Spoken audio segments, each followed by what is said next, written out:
नमस्कार माताओं और बहनों। आज के हमारे इस वीडियो में हम आपके लिए शीतला माता की एक और कहानी लेकर आए हैं।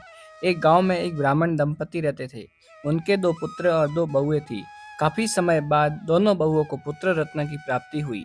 पूरा परिवार बहुत प्रसन्न था। कुछ समय बाद शीतला अष्टमी का पावन पर्व आया। परंपरा के अनुसार घर में एक दिन पहले ही भोजन बनाकर रख लिया गया, क्योंकि शीतला अष्टमी के दिन चूल्हा नहीं जलाया जाता है और केवल ठंडा बासी भोजन ही किया जाता है।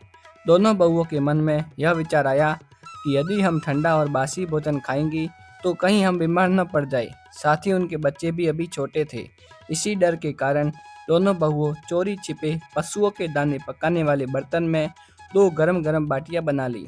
इधर सास और घर के अन्य सभी लोग शीतला माता की पूजा करने मंदिर गए और वहां कथा सुनी। पूजा के बाद सास घर आकर भजन करने बैठ गई। उधर दोनों बहुएं बच्चों के रोने का बहाना बनाकर घर आ गई और छिपकर गरम बाटियां निकालकर उनका चूरमा बनाया और पेट भरकर खा लिया। बाद में उन्होंने ठंडा भोजन करने का केवल दिखावा किया और घर के कामों में लग गई। कुछ देर बाद सास ने कहा, बच्चे काफी देर से सो रहे हैं, उन्हें जगाकर भोजन करा दो। जब दोनों बहुएं अपने अपने बच्चों को जगाने गई तो उन्होंने देखा कि उनके बच्चे तो निश्चल पड़े हैं, अर्थात वे मर चुके थे।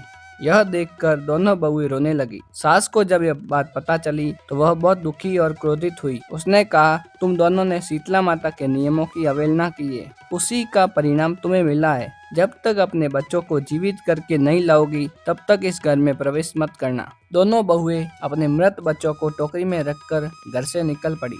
चलते चलते वे खेजड़ी के पुराने वृक्ष के पास पहुंची। वहां दो स्त्रियां बैठी थी।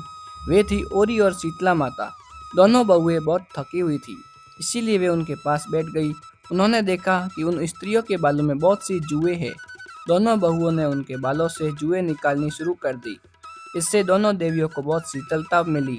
उन्होंने प्रसन्न होकर कहा, तुमने हमारे सिर को शीतल किया है, वैसे ही तुम्हारे पेट को शांति मिले। यह सुनकर बहुएं रोते हुए बोली, माता, पेट का दिया हुआ ही लेकर हम भटक रही है, हमारे बच्चे मर चुके हैं। तब शीतला माता ने कहा, तुम दोनों ने शीतला अष्टमी के दिन ठंडा भोजन करने के बजाय गर्म भोजन खाया था, इसीलिए यह दंड मिला है।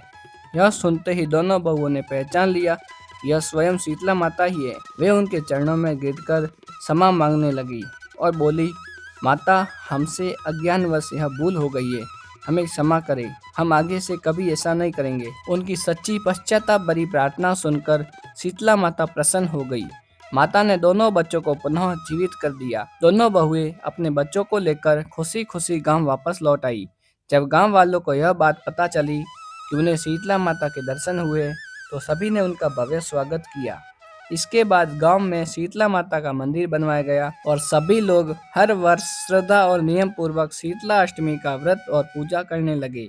कहा जाता है कि जो भी व्यक्ति श्रद्धा और नियम के साथ शीतला माता की पूजा और कथा सुनता है, उसके घर में सुख समृद्धि बनी रहती है और बच्चों की रक्षा होती है। प्रेम से बोलिए श्री शीतला माता की जय। तो यदि यह वीडियो आपको पसंद आई हो तो वीडियो को लाइक करना, शेयर करना और चैनल को सब्सक्राइब करना ना भूलेगा, ताकि ऐसे ही पौराणिक कथाएं हम आपके लिए लेकर आ सके। मिलते हैं अगले वीडियो में, तब तक के लिए आपका दिन शुभ रहे। जय श्री कृष्णा, राधे राधे।